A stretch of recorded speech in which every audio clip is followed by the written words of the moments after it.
चार दोस्त आपस में बस से नैनीताल जाने की बात कर रहे थे। उन चारों में बहुत गहरी दोस्ती थी। वो कोई भी काम एक दूसरे से बिना पूछे नहीं करते थे। पता है नैनीताल में घूमने की बहुत अच्छी अच्छी जगह है। तुम जाओगी ना तो बहुत अच्छा लगेगा तुम्हें चलने में।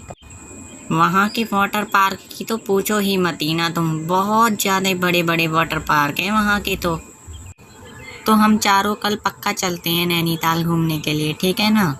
इतना कहकर वो चारों अपने अपने घर ले जाते हैं, लेकिन उनको क्या पता कि उनकी पूरी प्लानिंग बेकार हो जाएगी, क्योंकि भविष्य में जो लिखा होता है वह हर हाल में होकर ही रहता है। घर पहुंचते पहुंचते उन्हें शाम हो जाती है। उनमें से ग्रुप लीडर लड़की ने घर पहुंचने के लिए शॉर्टकट ले लिया। उस लड़की को रास्ते में एक नारियल दिखाई दिया। वह नारियल कोई ऐसा वैसा नारियल नहीं था। वह रास्ते में इधर उधर चारों तरफ देखती है, कोई उसे देख तो नहीं रहा। नारियल के पास आत्मा भटक रही थी।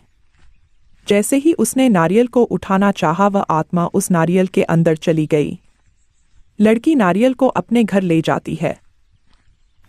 पता है जब मैं घर आ रही थी ना तो मुझको ये नारियल मिला था। सड़क पर कोई नहीं था इसीलिए मैं इसे उठा कर ले आई। तभी लड़की के हाथ में से नारियल नीचे जमीन पर गिर जाता है, क्योंकि उस नारियल में आत्मा थी। अरे कोई है, ये कैसे चल रहा है? देखिए। अरे घर में कोई है, अरे कोई तो बचाओ हमें। ओह माय गॉड, लाइट और चली गई, अब क्या करें? मुझे तो डर लग रहा है। तुम दोनों ने अभी यहाँ पे कोई देखा था सफेद साड़ी में? मुझे डर लग रहा है। कौन हो तुम? कौन हो सफेद साड़ी में? अरे कौन हो? लगता है तुम जो नारियल लाई हो ना, ये उसी में से निकला है। ग्रुप लीडर लड़की उस लड़के की बात को नहीं मानती है। अगले दिन सुबह होते ही वह बस से नैनीताल घूमने के लिए निकल जाते हैं, लेकिन उन चारों को यह नहीं पता कि उनके पीछे एक आत्मा भी बैठी है। जहां जहां वह लड़की जाएगी वहां वहां वह आत्मा उसके साथ ही रहेगी। उस लड़की के साथ ऐसा इसीलिए हो रहा था क्योंकि उसने सड़क के बीचों बीच से नारियल को उठाया था। उस आत्मा ने उस बस पर हमला कर दिया। तुम सब मरोगे, सबके सब मारे जाओगे तुम। मैं तुम्हें जान से मार दूंगी। तभी वह आत्मा उस बस को खाई में लटका देती है और खाई में से बाहर निकलकर बोलती है, तुम सबके सब मारे जाओगे।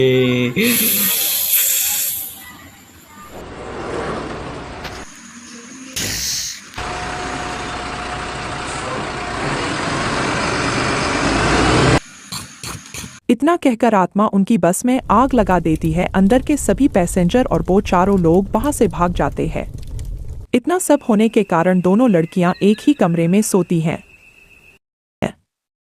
उन्हें लग रहा था कि वह आत्मा अब उनके घर में नहीं आएगी, लेकिन ऐसा कुछ भी नहीं हुआ। सुन ले राजकुमारी,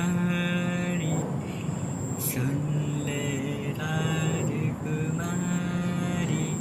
आत्मा की आवाज सुनकर वह डर जाती है और अपने आप लाइट चालू हो जाती है। लड़की आंख खोलकर बेहोश हो जाती है। आत्मा उसे अपने साथ ले जाती है। अब नहीं बचेगी तू मुझसे। इतना कहकर आत्मा गायब हो जाती है और लड़की को होश आने लगता है। लड़की अपने घर की ओर भागने लगती है।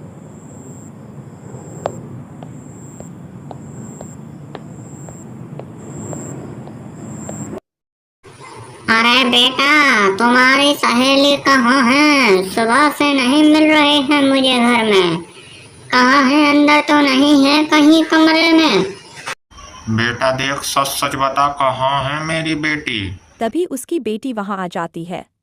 लड़की अपनी माँ को बिना डरे सब कुछ बताने लगती है। वह अपनी माँ को शुरू से लेकर एंड तक की सारी कहानी बताने लगती है।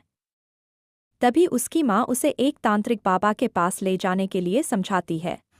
बेटा अभी ज़्यादा देर नहीं हुई है, चल मेरे साथ बेटा प्लीज़। माँ के इतना समझाने के बाद बेटी तैयार हो जाती है तांत्रिक बाबा के पास जाने के लिए।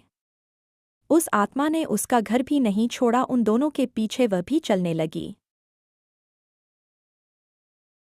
इतने में वह तांत्रिक बाबा के घर में आ जाते हैं।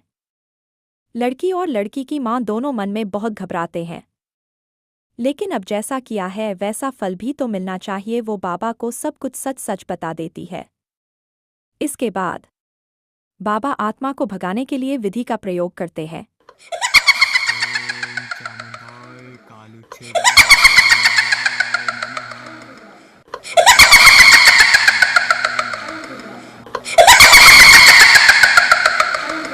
कौन है तू और कहाँ से आई है? इस लड़की के शरीर में तू क्यों है? तेरे को क्या चाहिए? बता, क्या है तेरी मांग? बता दे, नहीं तो तेरे को बोतल में बंद कर दूंगा और हमेशा हमेशा के लिए तेरे को मिट्टी में दफन कर दूंगा। बता, करूँ तेरे साथ ऐसा? चली जा यहाँ से, छोड़ दे इस बच्ची का शरीर। गायब होकर मुझे डराने की कोशिश तो बिल्कुल मत कर। मार दूंगी, सबको मार दूंगी, किसी को नहीं छोड़ूंगी, सबको मार दूंगी, सब मरेंगे, सब मरेंगे। तांत्रिक पंडित तू भी मरेगा।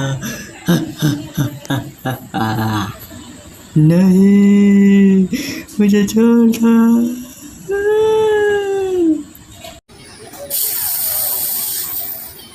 इतना सब हो जाने के बाद उस लड़की के शरीर में से आत्मा बाहर निकलकर जल के राख हो जाती है। तो दोस्तों, इस कहानी से हमें यह शिक्षा मिलती है कि हमें सड़क पर गिरी हुई किसी भी चीज़ को उठाना नहीं चाहिए।